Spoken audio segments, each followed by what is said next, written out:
শান্তি নাটকের পর্দাফাঁস। রাশিয়ার তেল রপ্তানি থামাতে চায় যুক্তরাষ্ট্র। আমেরিকার ভিসা ফাঁদে ভারতীয় টেক জায়ান্ট। মোদির সাথে আবার বসতে চান ট্রাম্প। সুপ্রিয় দর্শক, বিষয় সংযোগে আপনাদের স্বাগত। আপনাদের সঙ্গে রয়েছে আমি কাজল হায়দার এবং আমি প্রবীর বুড়া চৌধুরী।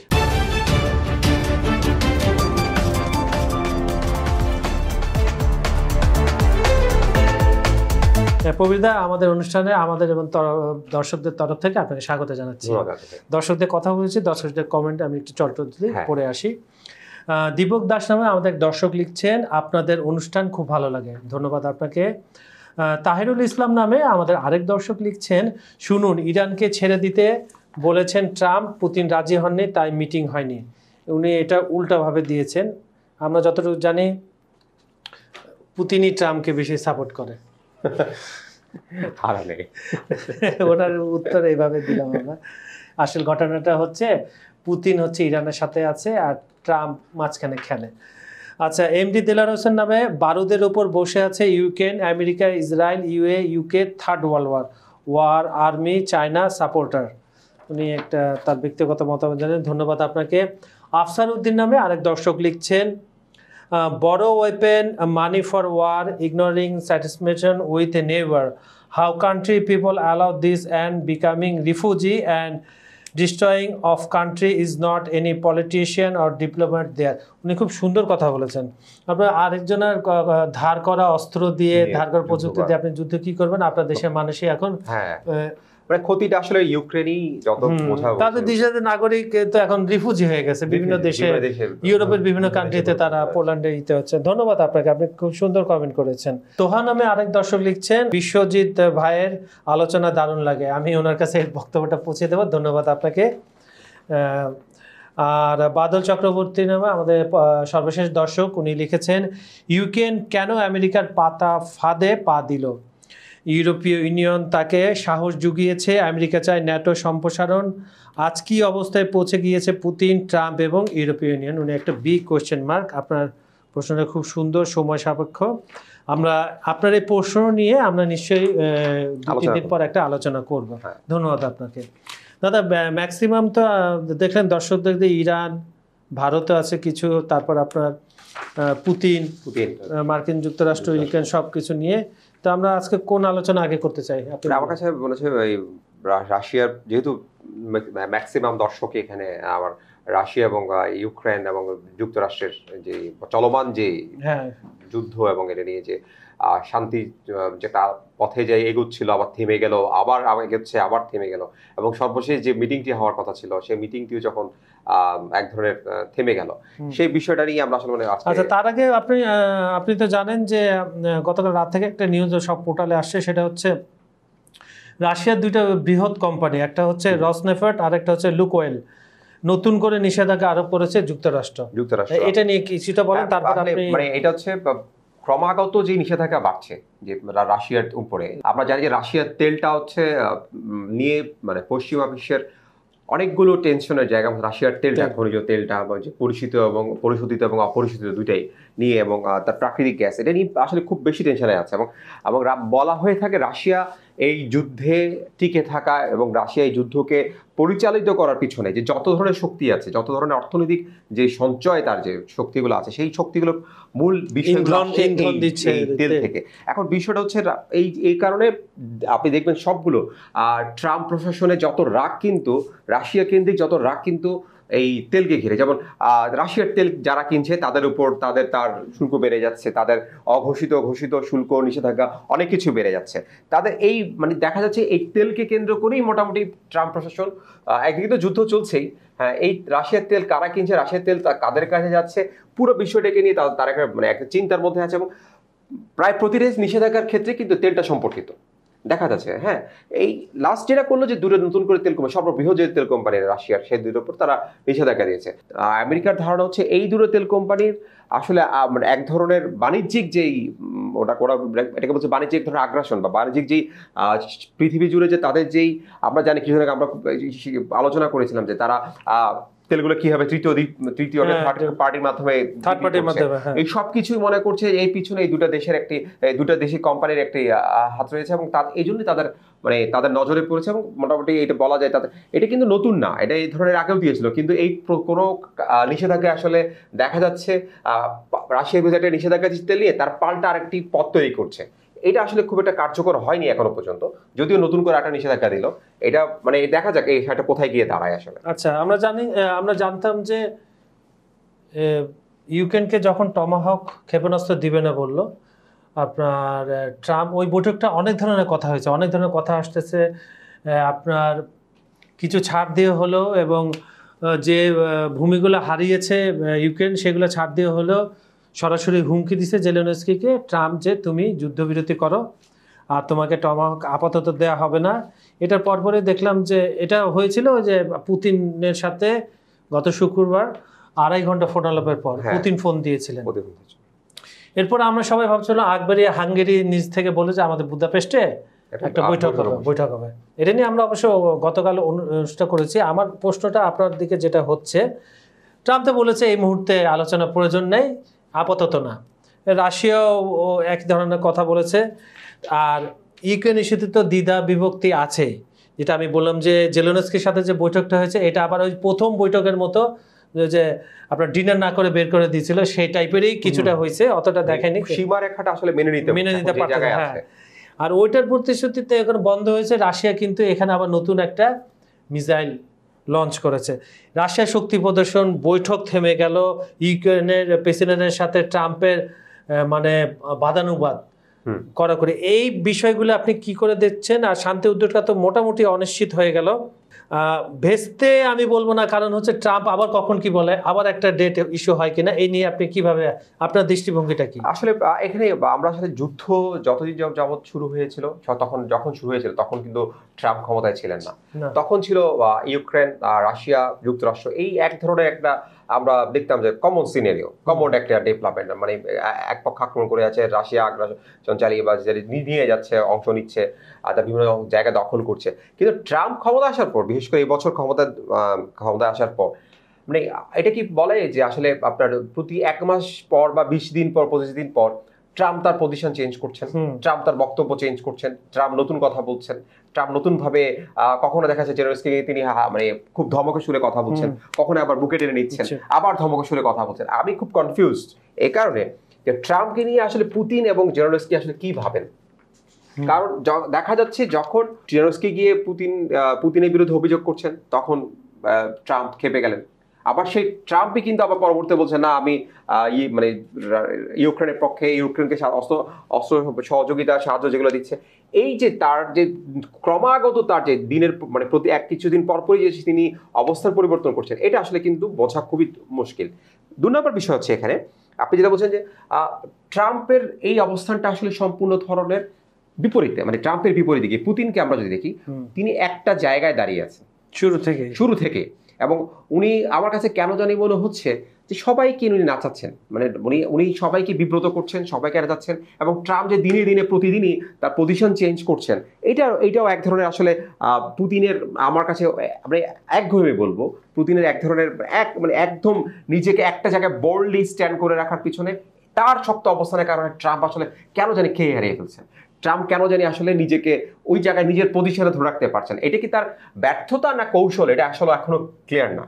2 নম্বর বিষয় হচ্ছে আপনি যেখানে বলছেন, দেখুন এমন একটি দ্বিধাদ্বন্দ্বের মধ্যে ফেলে দিয়েছে পশ্চিমাদেরকে যে দিলাম তো দিলাম না, হ্যাঁ দিচ্ছি তো দিচ্ছি না, এই তো দিলাম না, হ্যাঁ তার এই বিষয়টার মধ্যে এক ধরনের যেমন টমাহক দিচ্ছি না, দিচ্ছি না, এই যে একটা মজার মতো মানে একটা ইয়ে হচ্ছে। এটা আসলে আমার কাছে কেন জানি মনে হচ্ছে পুতিনের সেই যে শক্ত একটা অবস্থানের কারণে ট্রাম্প বা আমেরিকান প্রশাসন সেটা আসলে পারছেন না দিতে, আবার নিতেও পারছেন না, এটাকে ছেড়ে। কিন্তু হ্যাঁ এর পাশাপাশি ন্যাটো দেখা যাচ্ছে কিছু টুকটাক তার সঙ্গী সাথী যারা তার মিত্র দেশ বা তাদের ন্যাটোর যে দেশগুলো তাদেরকে কিছু চুক্তি হচ্ছে, সুইডেনের সাথে একটা যুদ্ধ বিমানের চুক্তি করেছে, অন্যরা চুক্তি দিচ্ছে, এবং ইউ দেখলাম যে কালকে রাশিয়ার জব্দ করা টাকা অর্থগুলা সে ইউক্রেনকে ঋণ হিসেবে দিচ্ছে, মানে এটা আবার রাশিয়া খেপে গেছে। মানে এইগুলো আসলে এক ধরনের বিচ্ছিন্ন কিছু পদক্ষেপ, যে বিচ্ছিন্ন পদক্ষেপ আসলে আপনার যে পুতিনের মতো একটা বলিষ্ঠ এবং স্ট্রং একটি পজিশনের বিরুদ্ধে আসলে আমার মনে হয় না কোনো কার্যকর কিছু নিতে পারছে। এইটা হচ্ছে আপনি ব্যতিব্যস্ত রাখছে সবাইকে। আপনি দেখেন কোনো কালেকটিভ কোনো ধরনের একক কালেকটিভ কোনো সিদ্ধান্ত কিন্তু ন্যাটো বা আমেরিকা নিতে পারছে না। আপনি আজকে সকালে বলছেন মিটিং করবেন, পরে বললেন যে আপনি মানছেন না মিটিং করবেন। এটা আসলে এই জিনিসটা রাশিয়া কেয়ারই করতেছে না। রাশিয়া বা পুতিন এই জিনিসটাকে কোনো ধরনের গণনায় নিচ্ছে না, এটা পরিষ্কার বোঝা যাচ্ছে। এবং রাশিয়া দেখা যাচ্ছে আপনি শক্তি প্রদর্শনের কথা বলে, যে তার যে বাল্টিক যে অঞ্চলে যে মহারানা চালার বিমান, এটা পরিষ্কার কিন্তু আমেরিকা পর্যন্ত সম্প্রসারিত। তার যে ক্ষেপণাস্ত্র হামলা, পারমাণবিক যে সক্ষমতা, সেক্ষেত্রে আমেরিকা পর্যন্ত, ইউএসএ পর্যন্ত তার যে সক্ষমতা সেটা জানান দিয়েছে। দেখুন, তার কিন্তু প্রতিষ্ঠান, তার ক্ষমতা দেখানোর, তার পাওয়ার দেখানোর, এক্সারসাইজ করার, সেখানে কিন্তু কোনো ধরনের সে দ্বিধা করছে না। যেটা পাল্টা যদি আমরা ওদিকে চিত্র দেখতে পারি, ওদিকে হচ্ছে একদম কোনো ধরনের অস্থির একটা অবস্থা, কোনো ধরনের মানে কোনো একক সিদ্ধান্ত নেই, কোনো ধরনের ইউক্রেন আসলে এখন ইউক্রেন কি করবে সেটাই এখন দেখার বিষয়। কারণ ইউক্রেন এতদিন পর্যন্ত জেলেনস্কি বোঝা উচিত যে জেলেনস্কি আসলে মাঠে একা। তাকে হয়তো মাঝে মধ্যে কিছু রসদ দিচ্ছে, মাঝে মধ্যে কিছু সহায়তা দিচ্ছে, সেটা আসলে কালেকটিভলি কোনো কিছুই হচ্ছে না। তাকে যুদ্ধ, আমি ওদিন জানি না কথাটা কতটুকু সত্য, একটি জায়গায় দেখলাম যে 80% মানে ল্যান্ড তার অলরেডি কোনো না কোনো ভাবে রাশিয়ার গ্রেপ, সেটা পরোক্ষ এবং প্রত্যক্ষভাবে চলে গেছে। 60% মোটামুটি দখল, আর ছিটমহল যেগুলো ইউক্রেনের, এগুলো আর 20%। ইউক্রেনের থাকলোটা কি আর এখন এরপর হয়তো কি সম্পূর্ণ কিয়েভ হয়তো দখলে নিয়ে যাবে, সেটা আসলে সেটার জন্য কি জেলেনস্কি অপেক্ষা করছেন কিনা, পশ্চিমারা অপেক্ষা করছেন কিনা। আপনি এখানে যদি দেখবেন মধ্যপ্রাচ্যের সব সম্পত্তি শান্তি হয়েছে, শান্ত হয়েছে, চাইলে কিন্তু আসলে অনেক কিছু সম্ভব। ছাড় দিয়ে দুই পক্ষেই যদি ছাড় দেয় অনেক কিছু সম্ভব। কিন্তু আমার কাছে কেন জানি মনে হচ্ছে জেলেনস্কি যখন একটু ঠান্ডা হতে চান, বা জেলেনস্কি মনে একটু, আমরা দেখে মনে হয় যে জেলেনস্কি একটু মনে হয় নরম হচ্ছেন, কারণ ক্রমাগত আক্রমণের পর অর্থনীতি ভেঙে পড়েছে, দেশটির সবকিছু ভেঙে পড়েছে। তখন কেন জানি মনে হয় এইসব অর্থ সাহায্য, এইসব সামরিক সাহায্য দিয়ে জেলেনস্কিকে আবার সেই যুদ্ধ থেকে ঠেলে দেওয়া হয়। এটা আসলে জেলেনস্কি কতটা বুঝতে পারছেন, এটা এখন আসলে দেখার বিষয়। আর আলোচনার ক্ষেত্রে কিন্তু রাশিয়া পজিটিভ। ক্রেমলিনের মুখপাত্র যে দিমিত্রি পেসকভ সর্বশেষ সাংবাদিকদের বলেছিলেন যে বৈঠকের কোনো তারিখ ঠিক হয়নি, তবে প্রস্তুতি চলছে। রাশিয়ার উপপরাষ্ট্র সার্গেই বিয়ারকভ আরও স্পষ্ট ভাষা বলেন, এটি একটি কঠিন প্রক্রিয়া, কিন্তু কূটনীতিক কাজে কঠিন। তার এই বক্তব্য ইঙ্গিত দিয়েছে মস্কো আলোচনার দরজা বন্ধ করছে না, কিন্তু নিজের শর্ত বলতেছে। এইটা আসলে আমার কাছে যেটা মনে হচ্ছে, যে আপনি কিছু বললেন যে আপনার শুরুতে যেটা আসলে তারা করছে, তারা বলছে যে মানে কার জায়গায় আপনি হেডলাইনও দেখলাম যে আপনার শান্তি প্রক্রিয়া হয়তো থেমে গেছে বা যুদ্ধ থামেনি। বিষয়টা হচ্ছে এরকম, এই কারণে যে রাশিয়া কিন্তু মানে এক ধরনের আমি তোমাকে মারবো, তোমাকে মারছি, তুমি দেখো তোমাকে মারছি। এখানে ইউক্রেনের কিছু করার নেই। ইউএসএ আসলে আমার কাছে যেটা মনে হচ্ছে, যদি ইউএসএ প্রত্যক্ষ পরোক্ষভাবে অনেকভাবেই ইউক্রেনের পাশে দাঁড়িয়েছে, কিন্তু আমার কাছে যেটা মনে হচ্ছে ইউএসএ আসলে, আমরা দেখি না পাড়া মহল্লায় কিছু জিনিস দেখি না, কিছু মানুষের আচ্ছা গিয়ে মারো, আচ্ছা আমি দেখতেছি, আমি তোমার সাথে আছি, এটা জাস্ট পাড়া মহল্লার মতো ঘটনা করে গেছে। আন্তর্জাতিক পর্যায়ে আসলে এই ধরনের পাড়া মহল্লার ঘটনা আমি কিন্তু ইউএসএ কে দেখেছি ইরাক যুদ্ধের সময়, কুয়েত যুদ্ধের সময়, হ্যাঁ ইরানের আক্রমণের সময় ইউএসএ কিন্তু সম্পূর্ণ একটা তার নিজস্ব স্ট্যান্ড নিয়েছে এবং সে সরাসরি আক্রমণে গেছে। কিন্তু এখন দেখুন এখানে রাশিয়া ইনক্লুড থাকার কারণে, সম্পর্কটা রাশিয়ার সাথে থাকার কারণে ইউএসএ কিন্তু সেদিকে এগোচ্ছে না। এবং এটাই হচ্ছে ইউক্রেনের জন্য সবচেয়ে বড় সমস্যা। উনি এমন একটা সাথে যুদ্ধ করছেন যার সাথে ইউএসএ আসলে যুদ্ধ করতে চায় না, আর ইউএস না গেলে তো ন্যাটোর কোনো দেশ আগাবে না। মানে ইউক্রেনের জন্য সেটাই সবচেয়ে বড় সমস্যা। এই যে আপনি কিছু আগে বললেন ওনার কথাটা, মানে এটাই সবচেয়ে বড় সমস্যা। ও জানে যে আমি তোমাকে যতই মারবো, যতই তোমাকে আমি পিটাবো, তোমার বন্ধুরা তোমাকে হয়তো একটু প্রতিবাদ করবে, হালকা প্রতিবাদ করবে, বাট তোমার পক্ষে কেউ দাঁড়াচ্ছে না। এটা যত দ্রুত জেলেনস্কি বুঝবে, তার দেশের মানুষ এবং তার জন্য সেটা মঙ্গল হবে। আচ্ছা, আপনি আমরা যে অনুষ্ঠানে ফাঁকে আলাপ করছিলাম, ট্রাম্প তো আসলে কোনো জায়গা থেকে আপনি বাদ দিতে পারবেন না ট্রাম্পকে, যে সে আবার মোদির সাথে স্থগিত হওয়া বৈঠক এবং একটা সম্মেলন আছে, সেটা সম্ভবত 28 তারিখ থেকে। হ্যাঁ, এটা নিয়ে একটু দর্শকদের বলেন। আসলে আপনি যেটা আমরা রাজনীতির একটা কথা জানি যে শেষ কথা বলতে কিছু নাই। এটা আমাদের একজন সাবেক রাষ্ট্রপতির খুব চরম একটা সত্য উক্তি, এটা এখন প্রতিদিনই আমরা দেখি। ট্রাম্পের ক্ষেত্রে আসলে এই ক্ষেত্রে আপনি শেষ কথা বলতে আসলে উনি একবার শুল্ক দিচ্ছেন, শুল্ক বাড়াচ্ছেন, আবার শুল্ক তুলে নিচ্ছে, মানে বিভিন্ন প্যাকেজ দিচ্ছেন। এই বিষয়গুলো আসলে কোনো স্থির না।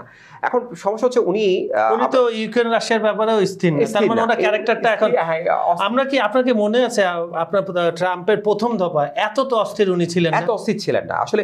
এবার উনি আসলে নির্বাচনে জয়ের আগেই অনেক কিছু প্রতিশ্রুতি দিয়েছেন এবং যাকে এই প্রতিশ্রুতি বাস্তবায়ন করতে গিয়ে ওনাকে হয়তো আমার কাছে অস্থিরতা বেড়ে গেছে। এখন 2 নম্বর এখানে যে বিষয়টা হচ্ছে, আপনি যে মোদির সাথে আমরা কি জানি, মোদির সাথে ওনার গত টার্ম এবং মাঝখানের যে মোদি তো টানা ক্ষমতায়, হ্যাঁ, তার সাথে খুব ভালো একটা বন্ধুত্ব, এবং এই বন্ধুত্বটা আসলে উনি এসে কিন্তু ভারতে একবার সফর করে গেছেন এবং মোদি আমেরিকায় গেছেন, খুব ভালো একটা বন্ধুত্বপূর্ণ। এবং সবাই জানে যে যদি আমেরিকাতে পরবর্তী প্রেসিডেন্ট হতেন আর ট্রাম্প প্রেসিডেন্ট হন, তাহলে তার মোদির সাথে ভারতের সাথে একটা ভালো একটা বন্ধুত্ব সম্পর্ক হবে। কিন্তু খুব মানে আকস্মিক বলবো, এটা আনএক্সপেক্টেড ছিল। হঠাৎ করে কেন জানি তাদের মধ্যে যে বন্ধুত্বটা কোথায় গিয়ে যেন আটকে গেল। মানে বেশ করে এটা জানি, এটা পিছনে আমরা কিছু আলোচনা করছি রাশিয়ার সাথে তার যে ঘনিষ্ঠতা, রাশিয়া এবং ভারতের ঘনিষ্ঠতা কিন্তু অনেক পুরনো, অনেক অনেক আগের, সেটা এখনকার না। সেই সম্পর্কটাই কিন্তু তারা কখনো অস্বীকার করে, এবং তারা কিন্তু বিভিন্ন ক্রান্তিকালেও তারা কিন্তু সেটা বয়ে চলে গেছে। এবং এই ইউক্রেনের সাথে রাশিয়ার এই যুদ্ধের সময় কিন্তু এই জাতিসংঘেও দেখেছি আমরা ভারতের একটা অবস্থান, সেটা এখানে এই অবস্থান কিন্তু ভারত কখনো পরিবর্তন করে, রাশিয়া কোনো পরিবর্তন করে। এখন যেখানে বিষয় হলো, যেহেতু মোদির সাথে একটা আলাদা সম্পর্ক, সেই সম্পর্কের খাতিরে এসে মোদি হয়তো আশা করছিলেন যে রাশিয়ার কাছ থেকে সরে যাবেন ভারত, কিন্তু সেটা ভারত সরেনি, কারণ তার কমিটমেন্টের জায়গায় ভারত রয়ে গেছে। এখন ঝামেলাটা যেখানে হলো, যেহেতু মোদি দেখছি যে ট্রাম্প একটু অন্যরকম, তার চিন্তা, তার কথাবার্তা অন্যরকম, তিনি চাইছেন যে মোদি তার দিকে সরে আসুক, ওই সম্পর্ক ভুলে গিয়ে তার সাথে সম্পর্ক করবে, সেহেতু মোদি রাজি হননি, যেটা আমরা এতদিন দেখছি। এখন কারণ মোদির একজন পরীক্ষিত বন্ধু হচ্ছে পুতিন বা রাশিয়া, আমি রাশিয়াকে বলছে, আর হচ্ছে মোদির ভবিষ্যৎ কিন্তু মার্কিন যুক্তরাষ্ট্র ব্যবসা বাণিজ্যের জন্য, এত বড় বাজার, এত বড় বিনিয়োগ। এখন যেটা হচ্ছে, এটা ভারতও তার আমরা দুটি পদক্ষেপ দেখলাম, শুল্ক পরে হচ্ছে আপনার যে এই ভিসার প্রসেসটা, দুটা নিয়ে আসলে ভারত আসলে চিন্তিত। এখন ভারত তো একটু নমনীয়তা দেখাচ্ছে যে আমরা যদি ইউএসএ তার দিক থেকে কিছু ছাড় দেয়, তাহলে আমরা কিছুটা ছাড়ের দিকে যাব। এখন ট্রাম্প কিন্তু বলে ফেলেছেন যে মোদির সাথে দিওয়ালির সময় যে ফোন আলাপ, সেখানে এবং সাম্প্রতিক সময় বিভিন্ন সময় নাকি ভারত জানিয়েছে যে তারা থেকে বন্ধ করে দেবেন রাশিয়ার সাথে, কিন্তু ভারত বলছে আসলে সেটা বন্ধ নয়, আমরা এই ধরনের কোনো কমিটমেন্ট করিনি রাশিয়া থেকে তেল আনা বন্ধ করার বিষয়। এখন সেটা পুতিন ট্রাম্প আবার একটু করে বললেন যে না, আসলে সেটা কমিয়ে দেবেন। দেখুন, প্রথমে বলছে কিন্তু বন্ধ করে দেবেন, এখন বলছেন কমিয়ে দেবেন, মানে এইটাই পজিশনটা কিন্তু ট্রাম্প চেঞ্জ করছে। ট্রাম্প ধরেন একজন ডাক্তার ওষুধ দিচ্ছে, কিন্তু ওষুধে তো কাজ হচ্ছে। এখন এই বিষয়টা কেন আসলে আমার কাছে এক ধরনের মনে হচ্ছে, ট্রাম্প বুঝতে পেরেছেন উনার পজিশনটার কারণে, উনার যে বর্তমান অবস্থানের কারণে উনি কি হারাতে চলেছেন। রাশিয়া এবং ভারতের বন্ধুত্ব খুব আরো গাঢ় হয়েছে, আরো শক্তিশালী হয়েছে, নতুন যোগ হয়েছে ওখানে চীন এসিও, যেটা আমি একটু ব্যাখ্যায় যাচ্ছি। যে চীনের সাথে নতুন করে যে সবচাইতে বড় যে সমস্যা, সেটা হচ্ছে আফগানিস্তান। এই আফগানিস্তানকে ভারত নিয়ে নিয়েছে, যে আফগানিস্তান পাকিস্তানের সামনে এক ধরনের পাকিস্তানের গড়ে দেওয়া তৈরি করে দেওয়া একটি দেশ, সেই পাকিস্তানের বিরুদ্ধে এখন আফগানিস্তান কথা বলছে। এবং সবচাইতে আশ্চর্যজনক বিষয়, তাও আবার ইউএসএ সব ধরনের থ্রেটকে, সব ধরনের হুঁশিয়ারিকে উপেক্ষা করে ঘাঁটি চাইলো, ঘাঁটি দিবে না, ঘাঁটি না দিয়ে সে গেল, উনি ওদের যে মন্ত্রী গেলেন ভারতে এবং ওই সময় আক্রমণ করলেন পাকিস্তানকে। হ্যাঁ, এখন আশ্চর্যজনক বিষয় হচ্ছে যে ভারত যে তালেবানের বিরুদ্ধে, আফগানের বিরুদ্ধে যে ভারত কঠোর অবস্থান ছিল, সেই অবস্থান থেকে ভারত ঝুঁকি নিয়ে কিন্তু সরে এসছে। এবং এটা কিন্তু ভারতের জন্য প্রচন্ড ঝুঁকি, কারণ তালেবানকে প্রশ্রয় দেওয়া বা আফগান থেকে সরকারকে প্রশ্রয় দেওয়া কিন্তু এক ধরনের ঝুঁকি, সেই ঝুঁকিটা নিয়েছে। এবং এইটাই আসলে সবচেয়ে বড় ব্যথা কারণ হয়ে দাঁড়িয়েছে ইউএস এর জন্য, ট্রাম্প প্রশাসনের জন্য। ভারত যদি আফগানিস্তানকে এক ধরনের নিয়ে ফেলে, তাহলে সেক্ষেত্রে কিন্তু ওই জায়গায় গিয়ে সম্ভব না ওই দেশে গিয়ে পাকিস্তানের পক্ষে আবার আক্রমণ করা, আবার কিছুটা করা। কারণ এখন আপনি দেখেন, বলয়টা হয়ে গেছে রাশিয়া, ভারত, চীন, আফগানিস্তান। আপনি এই বলয়টা ভাঙা কিন্তু চারটেখানি কথা না, সেটা ট্রাম্প বুঝতে পেরেছেন। এখন ট্রাম্প করছেন কি, আমি আলোচনা যেটা দেখলাম যে ট্রাম্প করছেন কি, একটু কূটনীতি, একটু আপনার অর্থনীতি দিয়ে এই যে যুদ্ধ, এই যে অর্থনৈতিক যে বাণিজ্যিক যুদ্ধ, সেটার মধ্যে ভারতকে একটু ছাড় দিয়ে যে ভাই তুমি আসো আমার সাথে, হ্যাঁ আমি তোমাকে ছাড় দিচ্ছি। সেই জন্য আমার কাছে কেন জানি মনে হচ্ছে মাথা নতটা করাটা, মানে ইউএসএ হয়তো চিন্তা করছে যে পুরনো বন্ধু বলি, নতুন বন্ধু বলি, একটু আমি বুকে টেনে নিই। কারণ হচ্ছে রাশিয়ার সাথে কোনো দিক থেকে এই জায়গায়, এই মানে সাবকন্টিনেন্টাল বলেন বা দক্ষিণ পূর্ব এশিয়া বলেন বা এশিয়ার বলেন, এই কোনো একটা জায়গার মধ্যে কিন্তু কি পেরে উঠছে না। এটাই হচ্ছে সবচাইতে বড় সমস্যা। এই জন্য যদিও এটা আমরা বলি দীপাবলির সময় ফোন করা, দীপাবলির সময় শুভেচ্ছার মধ্যেই সবচেয়ে বড় কূটনীতি এবং আমার কাছে ভারতও কিছুটা ছাড় দিতে রাজি। ভারত বলছে হ্যাঁ, আমি যেটা ওদের সংবাদ মাধ্যমগুলো দেখলাম যে কিছুটা কমিয়ে আনবে, তুমি বন্ধ করবে, ভারত এই কথা কোথাও বলে। এইটা এক ধরনের কিন্তু ভারতের জয়। ভারত কিন্তু এই জায়গাটায়, কারণ ট্রাম্পকে বা ইউএস প্রশাসনকে ওই জায়গাটাতে ছাড়টা দিতে হচ্ছে, কারণ এই সম্পর্কটা যদি বাড়তে থাকে, এটা এখন যে স্টেজে আছে সেটা যদি বাড়তে থাকে, তাহলে কিন্তু একদিন গিয়ে আরো বাড়বে এবং এই সম্পর্কটা বাড়লে এই অঞ্চলে আমেরিকা যে প্রভাবটা বিস্তার করতে চাচ্ছে সেই প্রভাবটা অবশ্যই একটি বাধাগ্রস্ত হবে। ধন্যবাদ আপনাকে দাদা, খুব সুন্দর বিশ্লেষণ করার জন্য। সুপ্রিয় দর্শক, বিশ্ব সংযোগের আজকের এই অনুষ্ঠানটি আপনাদের কেমন লেগেছে আমাদের জানাবেন। আমাদের ভিডিওগুলো লাইক, কমেন্টে শেয়ার করবেন। আমাদের এখানে যদি আপনারা কোথাও জানতে চান, অবশ্যই জানতে চাচ্ছেন, আপনারা কমেন্ট করলে আমরা দেখতে পাচ্ছি, আমরা চেষ্টা করব সে বিষয়ে ভবিষ্যতে আলাপ করার জন্য। আজ এখানে বিদায় নিচ্ছি, আগামীকাল আবার দেখা হবে। ভালো থাকবেন, সুস্থ থাকবেন, নিরাপদে থাকবেন। ধন্যবাদ সবাইকে।